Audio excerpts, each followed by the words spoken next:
So this guy is P52, John Ryland's 457.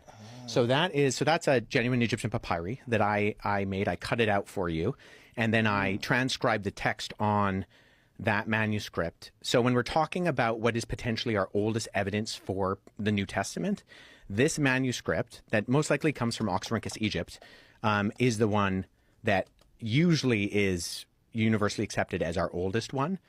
And that contains John 18, where Jesus is on trial before Pilate. And yeah, so that's the one. It's in the John Rylands Library in Manchester, England. So this is a copy of that exactly? This is exactly what it looks like?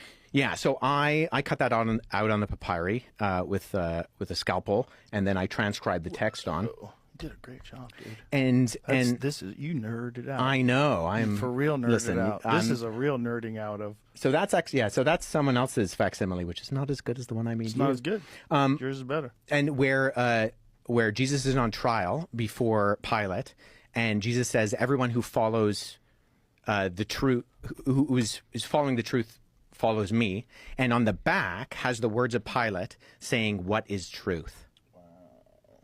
But so part of my research, so the reason I bring this up is because before this was discovered by C.H. Roberts in the 1940s, the convention was, because of a guy named C.H. Bauer, that the Gospel of John was 2nd century. And so he had this, he was a student of Hegel. Have you ever heard of Hegelian dialectic?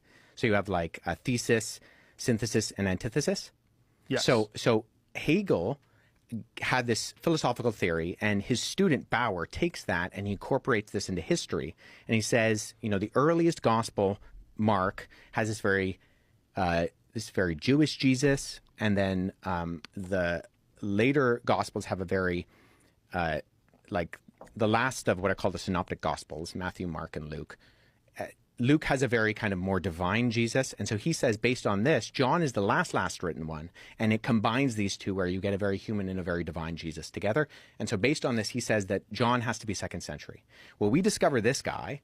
C.H. Roberts is, you know, literally going through these piles of manuscripts in these drawers that are being like stashed away.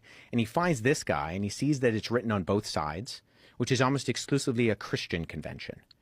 Because in the ancient world, they used scrolls. And the Christians, for reasons we're not entirely clear on, they start to make codices, books. And so they write on both sides. And so he says, okay, this is written on both sides. It's probably a Christian manuscript. So he sends it off to the leading paleographers, or guys who date manuscripts. And they all say, this is the beginning of the 2nd century. And so there's still debate about the dating of this, but the unanimous consensus is that it's comfortably 2nd century, potentially the beginning of the 2nd century, which means that this is found in Egypt. John is probably writing his gospel in Ephesus, so it has to be written by John, spread around, find its way to Egypt, be copied, and then end up in this manuscript. Wow. Which means that at minimum, you've already pushed the Gospel of John back into the 1st century comfortably, and potentially even, like, most likely into the lifetime of the eyewitnesses of these events. And so all of the literature up until that point from the scholarly consensus about the dating of the Gospel of John gets totally rewritten. Wow.